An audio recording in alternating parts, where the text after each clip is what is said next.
Bismillahirrahmanirrahim. Assalamualaikum warahmatullahi wabarakatuh.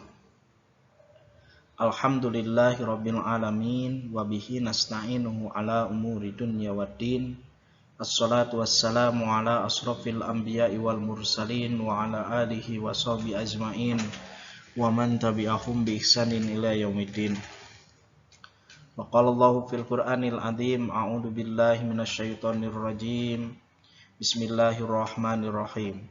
Wa min ayatihi an khalaqalakum min anfusikum azwajan litaskunu ilaiha wa ja'ala bainakum mawaddatan wa rahmah. Inna fi dzalika laayatil liqaumin yatafakkarun. Shadaqallahul adzim. Siswa dan siswi SMA Negeri 1 Rancaekek yang alhamdulillah pada kesempatan pagi ini kita bisa bertatap muka walaupun hanya via Zoom meeting dalam acara kegiatan pembelajaran pendidikan agama Islam dan budi pekerti. Alhamdulillah pada kesempatan ini kita akan membahas tema tentang pernikahan yang mana di judul pada buku anak-anakku sekalian itu judulnya ditulis dengan indahnya membangun mahligai rumah tangga. Nah, di PowerPoint ini coba Ananda sekalian bisa melihat gambar pertama ini adalah gambar yang menunjukkan acara lamaran atau pinangan atau khitbah. Kemudian gambar yang kedua ini adalah gambar resepsi pernikahan di mana ada pengantin perempuan, pengantin laki-laki, kemudian ayah dan ibu kedua mempelai. Kemudian setelah menikah, ini ada gambar yang ketiga yaitu adalah keluarga. Ada seorang ibu, ada seorang bapak, kemudian dengan 3 orang anaknya. Baik siswa dan siswi, sebagaimana judul yang ada pada buku paket, yaitu indahnya membangun mahligai rumah tangga. Mari kita simak terlebih dahulu peta konsep dari bab pernikahan ini. Coba dilihat di peta konsepnya, ini yang paling atas adalah pernikahan. Dalam bab ini pokok-pokok bahasannya yaitu mengenai ketentuan pernikahan dalam Islam. Di sini kita akan membahas apa itu pernikahan, definisi pernikahan, kemudian syarat rukun pernikahan, kemudian hukum pernikahan dan lain sebagainya. Kemudian yang kedua, di peta konsep ini dituliskan hikmah pernikahan dalam Islam. Ya, nanti kita akan bahas apa sih hikmah pernikahan di dalam ajaran Islam. Kemudian yang ketiga pokok bahasannya yaitu pernikahan menurut Undang-Undang Perkawinan Republik Indonesia. Nah, di bab ini, di poin ini kita akan membahas bagaimanakah ketentuan-ketentuan pernikahan yang sesuai dengan regulasi perundang-undangan perkawinan yang ada di Republik Indonesia. Kemudian yang terakhir adalah kita akan membahas mengenai hak dan kewajiban suami istri. Apabila pernikahan itu sudah dilangsungkan, sudah akan nikah, maka nanti akan menimbulkan hak dan kewajiban antara suami dan istri. Nah, baik, untuk memulai kegiatan ini, pembelajaran pernikahan, indahnya membangun mahligai rumah tangga, kita akan mulai dari definisi pernikahan. Secara bahasa bisa dilihat di PowerPoint, arti nikah berarti mengumpulkan, menggabungkan atau menjodohkan. Nah, ini dalam pernikahan tentunya akan mengumpulkan 2 keluarga yang berbeda, kemudian menggabungkan 2 keluarga besar yang berbeda menjadi sebuah keluarga karena adanya akad nikah anak-anaknya. kemudian menjodohkan juga seorang laki-laki dan perempuan.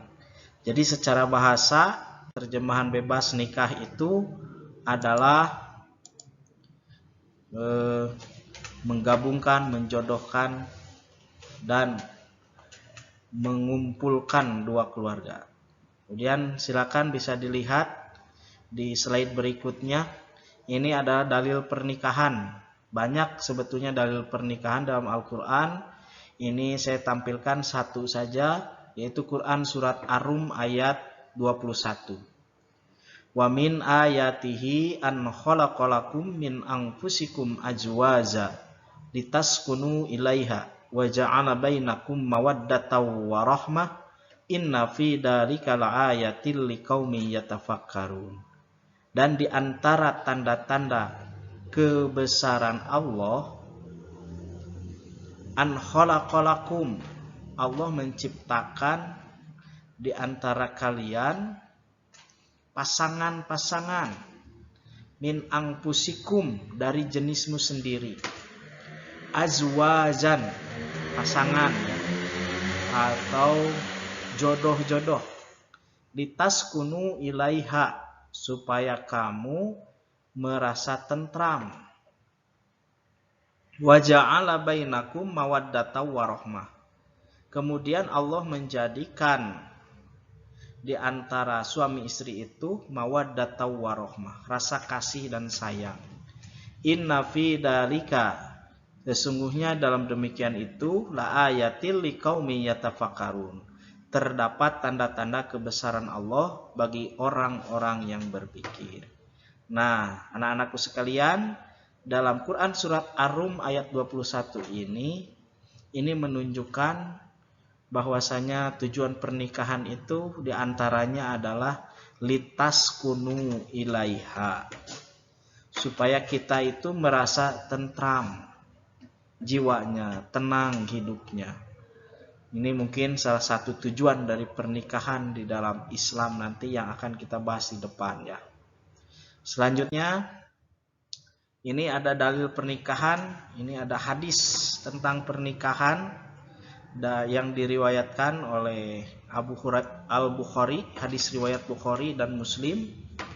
An Abi Hurairah radhiyallahu anhu anin Nabi sallallahu alaihi wasallam qala, dari Abu Hurairah radhiyallahu an, dari Nabi Muhammad sallallahu alaihi wasallam, beliau bersabda, tungkahul mar'atu li arba'in, nikahilah wanita itu karena 4 hal. Li arba'in, karena 4 hal. Yang pertama adalah limaliha, karena hartanya. Yang kedua wali hasabiha, karena kedudukannya, keluarganya. Yang ketiga wali jamaliha, karena kecantikannya. Yang keempat adalah walidiniha, karena agamanya. Fadfar bidatidin taribat siyadaka. Kalau tidak ada keempat-empatnya, maka fadfar bidatidin taribat siyadaka, nikahilah wanita itu karena alasan agamanya. Taribat siyadaka, kalau tidak kamu akan celaka. Dari hadis ini menunjukkan bahwasanya dalam memilih calon pasangan istri itu, atau istri memilih calon pasangan suami, harus memperhatikan yang lebih besar itu adalah karena pertimbangan agamanya, ketaatan terhadap agamanya. Karena kalau memilih calon atau pasangan karena hanya cantiknya saja, maka nanti cantik itu akan hilang di telan waktu. Kalau memilih calon pasangan hidup itu karena hartanya, roda kehidupan terus berputar. Sekarang dia kaya raya, mungkin nanti dia bisa juga bangkrut. Kalau hanya memilih itu karena kedudukannya, karena keluarganya, karena nasabnya, darah biru mungkin, sedangkan kita darah merah. Nah, sekarang dia dari golongan orang terpandang, kedudukannya anak pejabat. Siapa tahu setahun 2 tahun yang akan datang sudah tidak jadi pejabat lagi. Atau mungkin juga kalau Anda mencari yang sempurna keempat-empatnya itu sangat sulit. Tapi kalau ada itulah yang luar biasa. Dan kalau ada perempuan yang seperti itu cantik, keturunan keluarga yang baik-baik, kemudian dia dari segi hartanya mapan, kemudian dari pengetahuan keagamaan, pemahaman dan ketaatan terhadap agamanya juga baik, maka pilihlah perempuan yang sempurna itu. Tapi kata baginda Nabi, kalau tidak ada syarat yang sempurna itu, fadfar bidatidin, maka carilah calon pasangan itu karena pertimbangan ketaatannya terhadap agama. Baik, slide selanjutnya bisa dilihat di sini ada rukun nikah dan syarat pernikahan. Baik para siswa, rukun nikah itu ada 5 ya. Jumhur ulama bersepakat ada 5 rukun nikah. Yang pertama, rukun nikah yang pertama itu adanya calon suami atau pengantin laki-laki. Kemudian rukun nikah yang kedua adalah calon istri. Kemudian rukun nikah yang ketiga adalah wali. Wali itu ya bapak kandung dari pengantin perempuan. Kemudian yang keempat 2 orang saksi. Dan yang kelima rukun nikah itu adalah ijab qabul atau kita sering menyebutnya dengan akad nikah. Jadi perkataan wali menikahkan anak perempuannya kemudian dijawab oleh pengantin laki-laki dengan ucapan saya terima nikah dan kawinnya dan seterusnya. Oke. Di sini yang pertama rukun nikah yang pertama yaitu calon suami. Calon suami itu syarat-syaratnya adalah 1 bukan mahram dari si wanita. Yang kedua yaitu calon suami itu orang yang dikehendaki. Kemudian yang disepakati oleh masing-masing pihak, artinya antara calon istri dan calon suami memang berkehendak, tidak ada paksaan gitu ya untuk menikah. Kemudian yang ketiga muayyan. Muayyan itu adalah beridentitas jelas, harus ada kepastian. Siapa identitas mempelai laki-laki dengan menyebut nama atau sifatnya yang khusus. Jadi ini harus dipastikan kejelasannya. Jadi karena calon suami ini mesti laki-laki. Tidak boleh dipilih karena dia hasil transgender. Dipilih sebagai calon suami gitu ya. Muayyan, beridentitas jelas. Jelas kelelakiannya. Apakah dia itu bujangan ya? Ataukah dia duda? Ataukah si calon suaminya ini memiliki istri? Nah, ini harus diperjelas. Jadi jangan sampai nanti pihak pengantin perempuan tidak tahu atau ada identitas dari calon suaminya yang disembunyikan. Oke, yang selanjutnya yaitu calon istri. Sama sebagaimana tadi, calon istri juga sama memiliki syarat-syarat ya. Silakan Anda baca saja para siswa. Yang selanjutnya kita ada rukun nikah yang ketiga, yaitu wali. Syarat wali adalah ini ada 10 ya di dalam buku tuh. Orang yang dikehendaki. Kemudian yang kedua laki-laki bukan perempuan atau banci. Kemudian yang ketiga mahram si wanita, calon pengantin wanita. Yang keempat balik bukan anak-anak. Yang kelima berakal, tidak gila gitu ya. Yang keenam adil, tidak fasik. Yang ketujuh tidak terhalang wali lain. Jadi tidak boleh menikahkan pengantin perempuan dengan wali hakim apabila wali nasabnya itu masih ada. Yang ke-8 tidak buta, yang 9 tidak berbeda agama, yang 10 merdeka bukan budak gitu. Keempat, 2 orang saksi. Nah, ini 2 orang saksi juga ada syarat-syaratnya. Untuk lebih lengkapnya silakan Ananda sekalian, siswa dan siswi kelas MIPA bisa melihatnya di slide ya. Kemudian yang kelima, rukun nikah yang kelima adalah sigoh, ijab kabul, yaitu perkataan dari mempelai laki-laki atau wakilnya ketika akan nikah. Nah, sederhananya sigoh ini adalah ijab kabul ini perkataan dari wali dan pengantin laki-laki. Selanjutnya kita bahas mengenai hukum pernikahan. Hukum pernikahan itu ada wajib, sunnah, mubah, makruh, bahkan haram. Jadi tergantung situasi, kondisi, keadaan calon pengantin yang mau menikah. Contohnya hukum pernikahan itu bisa wajib, yaitu bagi orang yang telah mampu baik fisik, mental, ekonomi maupun akhlak untuk melakukan pernikahan, mempunyai keinginan untuk menikah, dan jika tidak menikah maka dikhawatirkan akan jatuh pada perbuatan maksiat, maka wajib baginya untuk menikah, karena menjauhi zina baginya adalah wajib, dan cara menjauhi zina adalah dengan menikah. Nah, kalau ada situasinya laki-laki atau perempuan seperti ini, maka itu sudah wajib untuk menikah, jangan ditunda-tunda. Yang kedua, hukum nikah bisa berubah menjadi sunnah, yaitu bagi orang yang telah mempunyai keinginan untuk menikah, namun tidak dikhawatirkan dirinya akan jatuh kepada kemaksiatan. Nah, dalam kondisi seperti ini, seorang boleh melakukan dan boleh tidak melakukan pernikahan.